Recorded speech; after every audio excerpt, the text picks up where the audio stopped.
Aloha, this is Reverend Tim Lytle, and I want to welcome you here to Unity Church of Hawaii, which is at the base of Diamond Head Mountain. Here at this loving ohana, ohana is a Hawaiian word which means family, we celebrate the Spirit living as us. And we celebrate the spiritual principles that are very practical ways to live life. Please join us as often as you can and join us online as we celebrate these spiritual principles and celebrate the amazing spiritual being that you are. Aloha.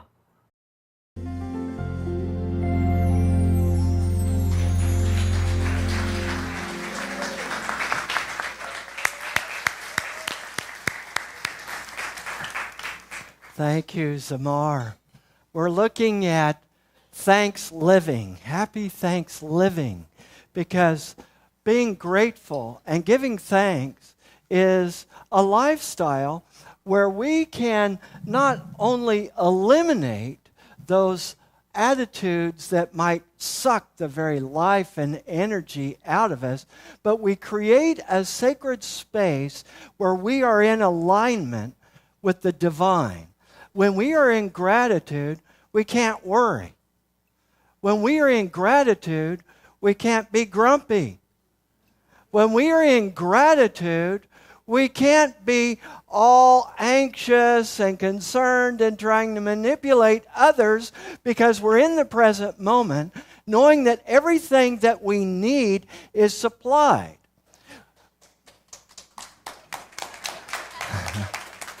When we are grateful, we align with the divine presence. The medieval mystic Meister Eckhart said, if the only prayer you ever learn is thank you, it shall suffice. If the only prayer you ever learn is thank you, it shall suffice. If we learn gratitude, we learn to be the presence of God. Because when we are grateful, then we are looking at all the blessings that we have. And there are so many blessings. Between services, I could hear a person with machinery cutting down grass right beside our church. And the thought entered, I hope they're not going to do that during the service. And after a while, it was about 5 till 11, I thought, maybe I'll go meet them. I'll go meet my neighbor. And so I went over across the street, right over this way, and the grass is about that high. And there was a man over there helping a person. And I went over and talked with them and explained that we were going to have a church service. Now, he had come over special to help out this person as a friend. And he said, about what time will your service be over? I said, about 12:15. So don't be surprised if right at 12:15, because it's a big yard and it's high grass. So as you're leaving, you might wave to them and give thanks. Give thanks in all things, because I know they got stuff to deal with, and I just appreciate them being neighborly and helping us out, And I thought, well, it doesn't hurt to ask, and I want to meet them. And the owner was so friendly. Just came out and waved and was very nice. And so I know I'll follow up with that person and get to know them better. So all things are an opportunity, even honking horns. If it's not one thing, it's another. But we learn in all things to give thanks, right? So, all right. 1 Thessalonians chapter 5. This is Paul writing this. Rejoice always. Pray without ceasing. In everything give thanks. In everything. That word for give thanks in the Greek is Euchariste. Euchariste. Does that sound like a word you're familiar with? Eucharist. Some of you are familiar, like in the Episcopal or Catholic Church or Orthodox Church, the Eucharist, communion, which is like this time where people in that tradition feel this special connection of taking God in. And as an assistant to a Catholic priest, I used to give out communion to people, and I would see their faces light up as I would give them communion. And I can remember this one teenager who had a disability that would come up the aisle, and they would, in this case, would stick out their tongue, and I would place the host, the wafer, on their tongue. And I could just see her light up. It was like seeing heaven had come down. And I remember thinking inside, I am so grateful she's experiencing this, but does she know that that presence, that Euchariste, is present in all moments, is present in all circumstances, is present in every situation. The host, the presence of God, is present in every situation. Yes, it has great disguises at times. I know. It's like, really? This is how you're showing up today? Anyone here have a stinker in your life? Anyone? Some of you are afraid to because you might be sitting next to them. I don't know, but that just came to me. Before every time I speak, I say, Spirit surprised me. And things come out that I had never planned. So, sometimes you wonder, what is this person doing in my life? What did I do in a past life or this life to draw them into my life? What is this about? And yet, if we believe the first principle of unity teaching, which is there is only one presence and one power, active as my life and as the universe, God the good omnipotence, that means that all those people, the stinkers, the good ones, all the situations of our life fully and completely contain the presence of God right now. And when we learn to see rightly, Eric Butterworth said, learn to see rightly. Not try to make things right, learn to see things rightly. See the divine working in these situations. And sometimes the situations don't look good, do they? Sometimes they don't. Sometimes you wonder, how did I get into this circumstance? This last week, I got real sick. I'm doing good now, don't worry. But this last week, I got real sick. I thought, okay, what's good about this? But what I noticed is it slowed me down so I could rest, so that I could pray, so I could meditate, so I could reflect. In all things, give thanks. That doesn't mean I just want to stay sick. I want to learn the lesson, like, oh, thanks for the reminder, So I have this talk with my body. Okay, let's make a deal. I'll start doing more things, take care of myself, and you let me do my job, okay? So, give thanks in all circumstances. I want to share with you the story of a lady named Corrie ten Boom. Has anyone here ever heard of Corrie ten Boom? Okay, there's a few of you who have. Corrie ten Boom grew up in Haarlem, Holland. And her family was a well-known watchmaker family in Holland. And so in the early 40s, there began to be the Nazi occupation of Holland. Now, sometimes there were collaborators. There were people who were working in conjunction with the Nazis who nevertheless were from Holland. And there were others like the ten Boom family who were rooted deeply in their faith, their Christian faith, and saw that every person, regardless of their religion, regardless of what they were like, were God's children. And so they took refugees, people who were trying to escape from the Nazis, they took them into their home. It's estimated that the ten Boom family rescued 800 people. They brought in Jewish people, they brought in intellectuals, they brought in people that the Nazis were trying to exterminate or take off to concentration camps. And in Corey's bedroom, where she grew up, there was a closet behind the door. This closet could accommodate about 6 people standing up. And so down in the watch shop, there would be an alarm. So if the Gestapo came in, they would ring the alarm, it would ring upstairs, and they would put people into this hiding place, and that's the name of her book, The Hiding Place. And they would put people into this closet, and they would rescue people and send them to another safe house. Well, a collaborator with the Nazis turned the Ten Boom family in. And so one day there was a raid on the house, and they discovered about 32 people that they had there that they were trying to rescue, that they had been feeding, clothing, taking care of. There were about 6 people they could not find because they were in the hiding place. They were in the closet. And those people stood standing inside that closet for 3 days and 3 nights without food or water, just so they could escape. But the whole Ten Boom family was gathered up and taken to concentration camps.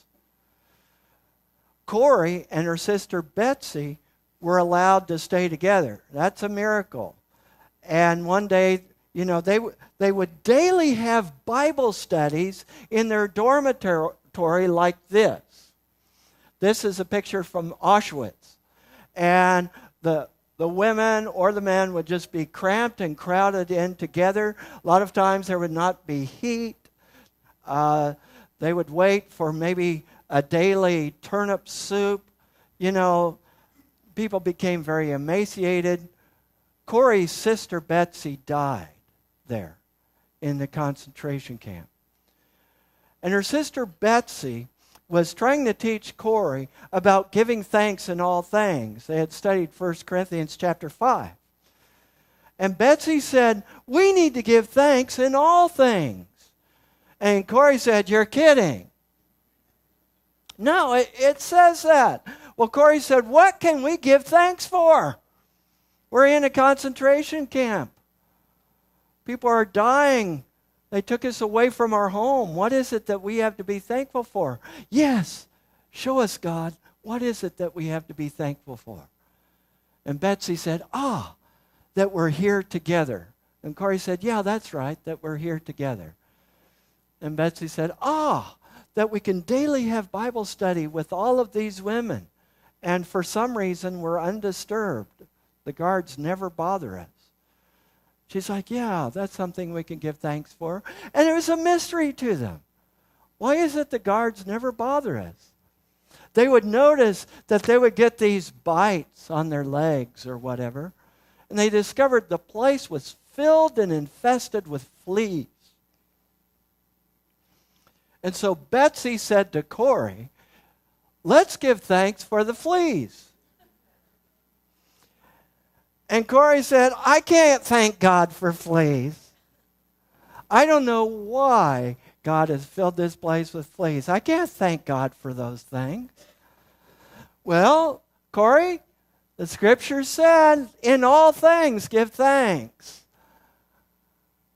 Corey forced herself to give thanks for the fleas, but I don't think she meant it.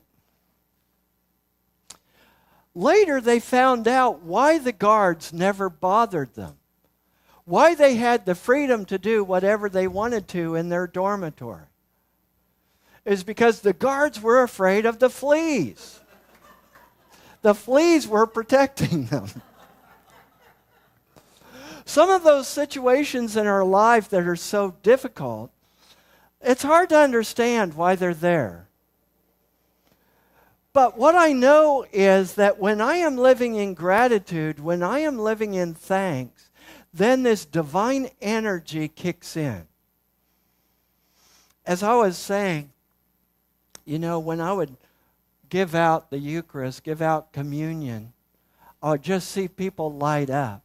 And I was so grateful that at that moment they could experience the presence of God. But every time I gave them the host, I was praying, God, show them that you're present in every day of their lives, not just when they come up here. Show them that that presence is in them all the time. Show them it doesn't have to be mediated through another person, but it's inherent in them. Show them that they are the presence of God, that they are nothing small. Show them that they are something amazing and help them to experience it daily. And I would see these people, this was in a hospital, and there'd be about 550 people receiving communion, and a lot of them had disabilities and injuries. And I'd just be holding that space, and that's the truth of it. That every moment is Eucharist. Euchariste. Giving thanks. Every moment is sacrament. Every moment is the moment to experience the presence of God, because God is fully and completely present. And when we live a life of thanks living, our lives are transformed. Then we begin to recognize that, I don't have to hunt for miracles. Rather, we begin to see that there's miracles all around. That there's no place we can look that is without a miracle. That when we see every person, we see a hero who has come through difficult challenges in their lives.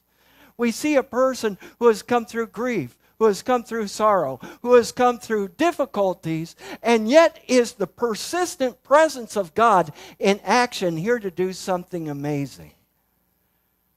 When we are in gratitude, we see rightly. We see that everything is holy. Everything is holy now. You know, I remember as a child, I was a very, very wired child. Ooh. And I remember one time going into the chapel. It had a nice sound system. I was a young teenager, and I hooked up some rock music.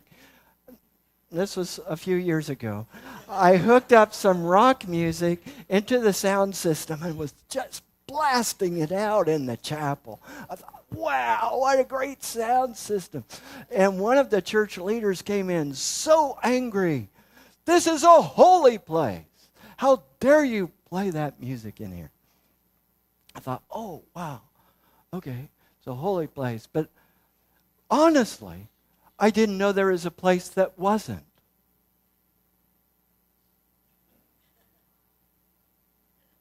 Sometimes we make this separation between secular and sacred, but the truth is, God is in it all. God is fully and completely present, or God isn't God.